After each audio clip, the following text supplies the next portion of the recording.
I literally just want this to end. I have wanted this to end since it began.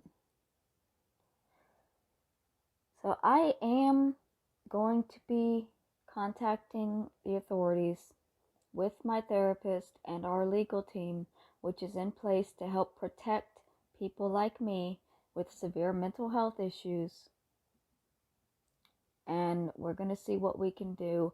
I have received a letter through email from a person who wishes to remain anonymous, but is validating much of what I'm saying. I'm not going to be saying anything aside from what I have proof of. If I have screenshots of it, I will attest to it. I will say that it happened. If I can't get screenshots or I don't have the screenshots of it, I'm not going to say it happened because I know that it's proof or nothing. But I'm not asking for money. That's the thing that I want everybody involved in this situation to understand. I don't want money. I want peace. I am trying to find some way to get a restraining order against these people just to stop them from harassing and torturing me. I don't want anybody in jail. I don't want anybody in debt. All I want is for this to end.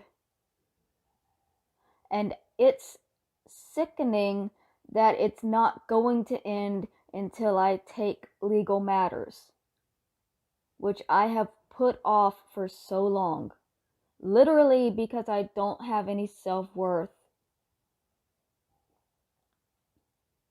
You know, if y'all had never threatened somebody else close to me, I would never think about going to court or addressing any of it. I would just let you keep beating me down mentally until it killed me. So I guess I should be thankful that you started branching out and threatening other people, because it made me realize that what you're doing is gross. Because literally, if you treat anybody else the way you treat me, you deserve punishment. You deserve to have some sort of legal repercussions. Nobody deserves this kind of treatment. Not even me, surprisingly. A big part of the problem is that people don't understand mental health. They say that it's all an act. It's not possible. I'm acting. That's why I can be perfectly sane and rational and even intelligent one minute and screaming and flipping out and irrational the next. That's proof that it's all just an act, right?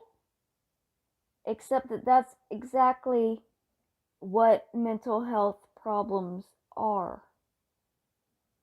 Having a mental illness doesn't mean that I'm retarded, as many of you like to say, or that I'm stupid, or that I'm a drama queen. With my particular situation, I have absolutely no control of my emotions. That's what CPTSD does. Experiencing trauma as a child causes your emotional development to be stunted, and many people who have been in traumatic situations as children never mature fully in their brains to adulthood. That is not their fault. Nobody in my family has a fully matured brain, and it's not their fault. I grew up in a house that was like a landmine. At any second, anybody in that house could explode. You could just be sitting watching TV and somebody would close the door too loud, and suddenly my mom or my dad would be up and screaming and cussing and yelling, throwing things. It was literally that fast. It was a constant war zone.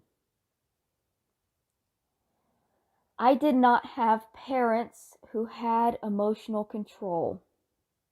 Be that because they were abused themselves or because they were heavily on drugs, and being intoxicated, it lessens your emotional control quite a bit. And what they say that when you start doing drugs, you stop growing emotionally.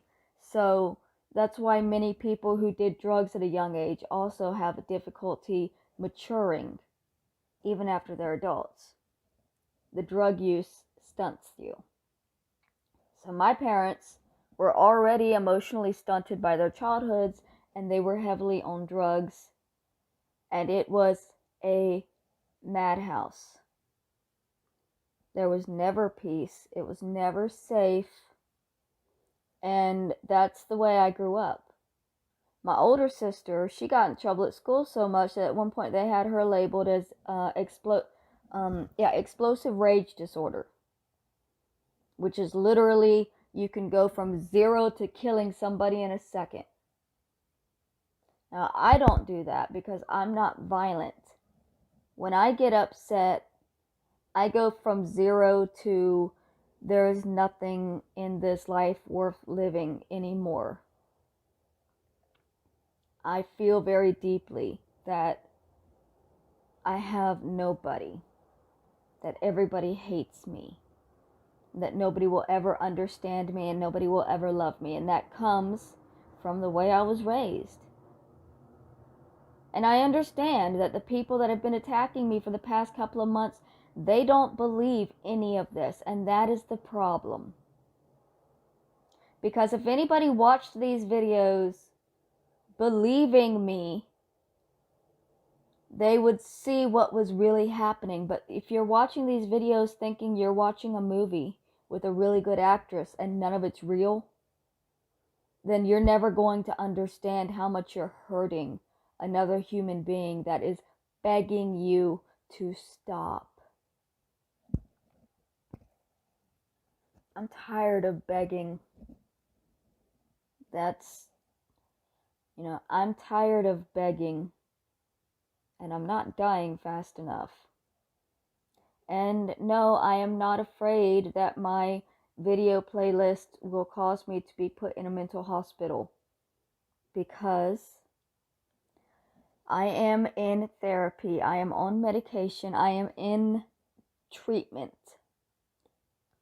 In California, it is much, much harder to just throw somebody in a mental hospital. It's easy in Florida. In California, you gotta have a real good reason.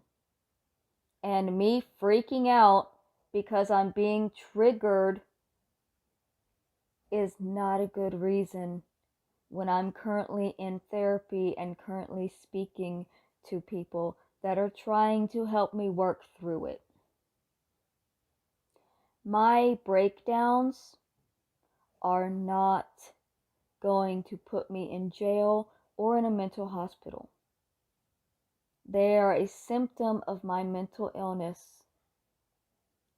And saving the videos of them only highlights how bad the situation got, and only highlights the fact that it should have ended a long time ago.